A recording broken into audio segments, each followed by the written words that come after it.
Mësoje para se të fshihet, nëse vuani nga këto sëmundje mos e hani hudhrën, ja çfarë shkakton. Hudhra është një nga perimet më të konsumuara që mund t'i jap edhe një shije të veçantë gatimeve tuaja. Allium stavium, e njohur ndryshe si hudhra, është një bimë barishtore njëvjeçare me kërcell me gjethet si të preshit që bën në tokë një kokë me thelbin të bashkuar, që ka erë të fortë djegëse dhe që përdoret si ushqim për bimët mjekësore.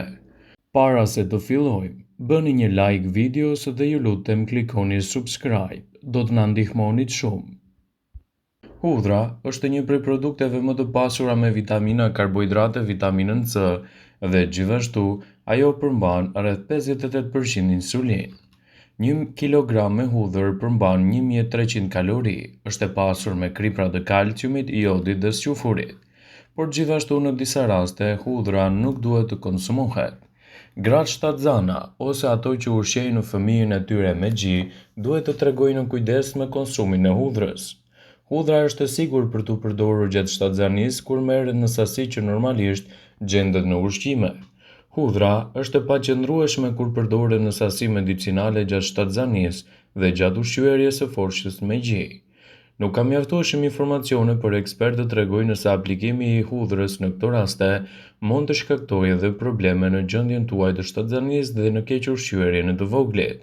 Prandaj është më e mirë që të mos e përdorni në këto raste. Hudhra nuk duhet të konsumohet nga të vegjëlit. Hudhra është disi e sigurt kur merret me anë të gojës në mënyrë të përshtatshme për një afat të shkurtër te të vegjëlit, por sidoqoftë hudhra mund të jetë e dëmshme kur merret nga goja në doza të larta. Disa të dhëna sugjerojnë se doza të larta të hudhrës mund të jenë të dëmshme edhe të rrezikshme edhe për të vegjëlit. Arsyeja për këtë mund të jetë ndryshme, të paktën ekspertët tregojnë se konsumi i tepërt i hudhrës mund të shkaktojë edhe probleme me traktin gastrointestinal. Hudhra mund të jetë e dëmshme për çrregullimet dhe gjakderdhjet. Hudhra, veçanërisht ajo e freskët, mund të rrisë rrezikun e gjakderdhjes, pasi mund të nxjisë ollimin e gjakut nëse kombinohet edhe me medikamente në këto raste. Nëse vuani nga problemet e stomakut ose të tretjes, tregohuni më të kujdesshëm me konsumin e hudhrës. Hudhra mund të irritojë traktin gastrointestinal. Përdoreni me kujdes nëse keni probleme me stomakun ose me tretjen. Nëse keni tension të ulët të gjakut, mos konsumoni hudhra. Hudhra mund të ulë tensionin e gjakut. Konsumi i hudhrave mund të bëjë që tensioni i gjakut të bëhet më i ulët te njerëzit me tension të ulët. Sipas WebMed, nuk duhet të konsumoni hudhra nëse vuani nga tensioni i ulët, por nëse keni tension të lartë, atëherë një thelbi në ditë është më se mjaftueshme për të marrë përfitimet e duhura. Hudhra nuk duhet të konsumohet përpara një kirurgjie. Hudhra mund të zgjasë gjakderdhjen dhe të ndryjë në presionin e gjakut. Ndaloni të paktën 2 javë përpara një operacioni ose një kirurgjie konsumin e hudhrës. Kështu do ta keni më të lehtë që ajo të mos ndikojë në përkeqësimin e çështjeve tuaja shëndetësore, citon WebMed. Për shumë vite, hudhra është përdorur si një mjet terapeutik për shumë sëmundje dhe së fundmi janë zbuluar dhe vetit e saj mbrojtëse ndaj problemeve të zemrës dhe efekteve të tyre antibakteriale. Por duhet të bëni kujdes me konsumin e tyre pasi mund të shkaktojë disa probleme në organizmin tuaj, citojnë ekspertët e HealthSide. Ndaj tregoni të vëmendshëm me mënyrën se si e konsumoni atë. Sipas studimeve të ndryshme, konsumi i hudhrës në raste të tepërta mund të çojë në të vjella, madje edhe në dhimbje stomaku. Ajo mund të shkaktojë dhimbje koke nëse e teproni me konsumin e saj. Hudhra, nëse merret në formën e saj të papërpunuar, mund të shkaktojë dhimbje koke nëse e konsumoni me tepritës. Kjo pasi stimulon nivelin trigeminal, i cili liron neuropeptidet që shkaktojnë dhimbje koke. Hudhra mund të shkaktojë skuqje të lëkurës nëse e teproni me të. Ushqimet me përmbajtje të lartë të hudhrës mund të çojnë acarime të lëkurës dhe të skuqjes. Prandaj, në këto raste tregohuni të vëmendshëm me sasinë e konsumit. Mungesa e higjienës personale mund të mos jetë shkaku i vetëm njerëz së keqe, por konsumi i tepërt i hudhrës mund të lërë gjithashtu edhe erë të keqe të gojës. Nëse konsumoni hudhrën brenda normës së lejuar, atëherë të gjitha këto dëme do të kthehen në efekte pozitive në mbrojtje të organizmit.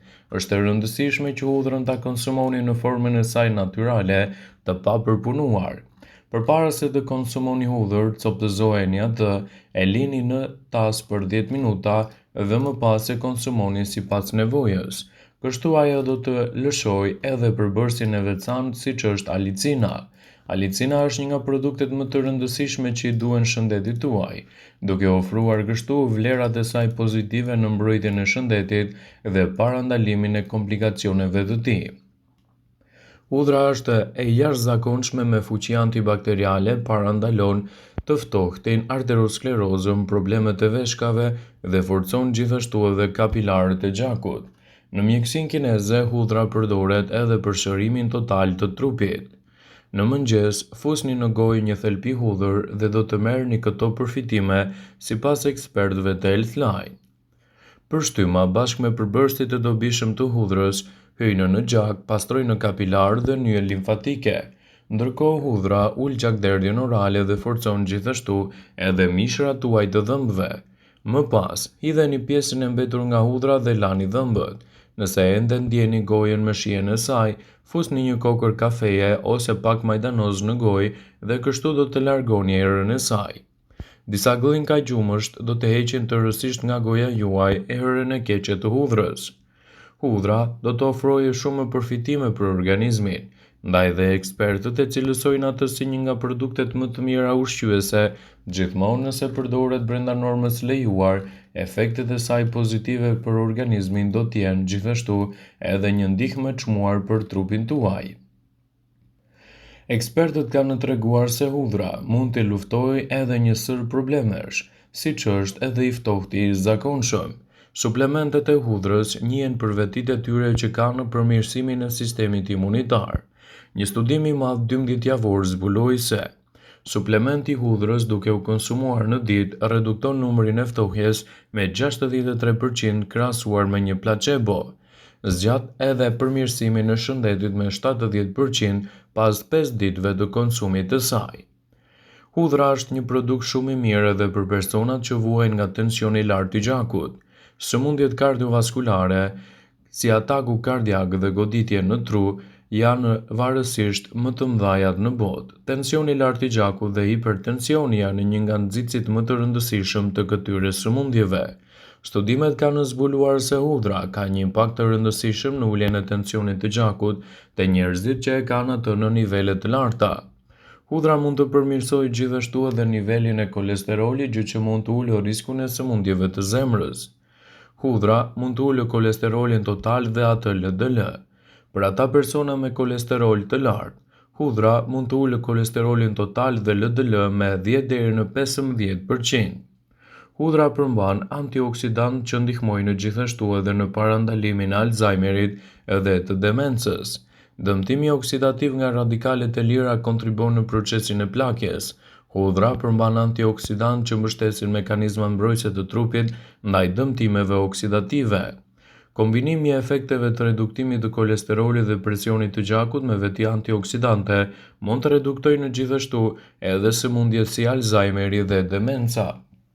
Performanca sportive mund të përmirësohet me suplementet e konsumit të hudhrës. Hudhra është të përdorur prej kohësh si një produkt shumë i mirë në nxitjen e rritjes së performancës atletike. Ajo ndihmon gjithashtu edhe në detoksifikimin e trupit kundër metaleve të rënda dhe në doza të mira, hudhra mund të jetë një produkt shumë i mirë ushqyes në dobi të shëndetit tuaj. Ndaj nëse doni të merrni këto përfitime nga kjo bimë e veçantë në mbrojtjen e organizmit, atëherë mos nguroni ta keni pjesë të rëndësishme të dietave tuaja. Është e rëndësishme që të konsultoheni me mjekun tuaj për çdo problem të mundshëm dhe edhe nëse keni alergji, ta përdorni hudhrën si duhet. Vëmendje, ju bëjmë me dije se informacionet në këtë video kanë për qëllim që të plotësojnë, të mos zhvendësojnë në këshillat e mjekut tuaj ose të ofruesit të kujdesit tuaj shëndetësor, dhe nuk kanë për qëllim që të mbulojnë të gjitha përdorimet e mundshme, masat paraprake, ndërveprimet ose dhe efektet e tyre negative për shëndetin tuaj. Pasi ta dëgjonit këtë video, do ju ftoja t'i bënit like dhe ta shpërndanit atë në profilin tuaj në mënyrë që të informohen edhe miqtë e tu.